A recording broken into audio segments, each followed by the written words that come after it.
জয়, বিমানটি কিভাবে দুর্ঘটনার শিকার হলো, উদ্ধার তৎপরতা সম্পর্কে জানাবেন।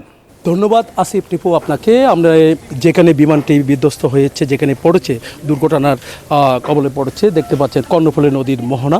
এখানেই 3 ভাগে বিভক্ত হয়ে বিমানটি বিধ্বস্ত হয়েছে। যেহেতু বিমানে আগুন লাগার ঘটনা ঘটেছে, এখানে স্থানীয় লোকজন যারা আছে তারা দেখেছে বিমানে ধাউ ধাউ করে পেছনের দিকে আগুন লেগেছে।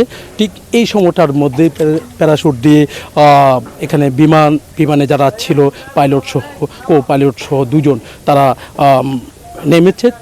এর মধ্যে দুজনের অবস্থায় আশঙ্কাজনক অবস্থা ছিল। তাদেরকে স্থানীয় লোকজন এমনকি ফায়ার সার্ভিস, নৌবাহিনী, বিমান বাহিনী তারা উদ্ধার করে তাদেরকে সামরিক হাসপাতালে নিয়ে গেছে। এর মধ্যে পাইলটের মৃত্যু হয়েছে বলে আমরা জানতে পেরেছি। আর উদ্ধার কাজ দেখতে পাচ্ছেন, যেখানে বিমানটি পড়েছে 3 ভাগে বিভক্ত হয়ে পড়েছে, সেই জায়গায় উদ্ধার কাজ চালাচ্ছে। আমরা দেখানোর চেষ্টা করছি ফায়ার সার্ভিস, নৌবাহিনী, বিমান বাহিনী তারা উদ্ধার কাজ চালিয়ে যাচ্ছে। বিভিন্নভাবে উদ্ধার কাজ চালালে এখনও পর্যন্ত চিহ্নিত করেছে কোন জায়গায়, যেহেতু একেবারে বালির ভেতরে ঢুকে যেতে পারে, যেহেতু স্পিড ছিল খুব বেশি এই বিমানের। তো এই কারণে এখনও পর্যন্ত উদ্ধার করতে পারেনি, জোয়ারও এসেছে।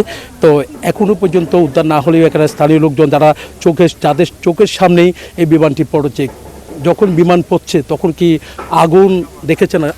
হ্যাঁ, আগুন দেখা গেছে। আপনার পিছনে আগুন ছিল, আগুন দেখছি এই আর কি।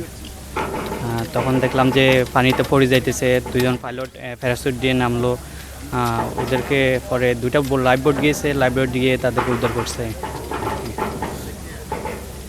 যখন বিমানটি পড়ছে সেটা কি 3 ভাগে বিভক্ত হয়ে পড়ছে? হ্যাঁ, এটা একটা বাস্ট হয়েছে। বাস্ট হওয়ার পরে এখানে টুকরো টুকরো হয়ে গেছে। তখন যাই পড়ছে এখানে, পড়ার পরেও পানিতে ডাবি গেছে। এটা আর দেখা যায় না আর কি। বিকট শব্দ হয়েছে? হ্যাঁ, বিকট শব্দ হয়েছে, অনেক জোরে একটা শব্দ হয়েছে। শব্দ হওয়ার পরে বিমানটা হারিয়ে গেছে।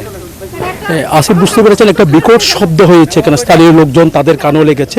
বিকট শব্দ হয়ে 3 ভাগে বিভক্ত হয়ে এখানে পড়েছে বলে আমাদেরকে জানিয়েছেন। তো এই ছিল আমার এখানকার সর্বশেষ। ফিরে যাচ্ছি স্টুডিওতে আসিফ টিপুর কাছে। জয়, আপনাকে ধন্যবাদ।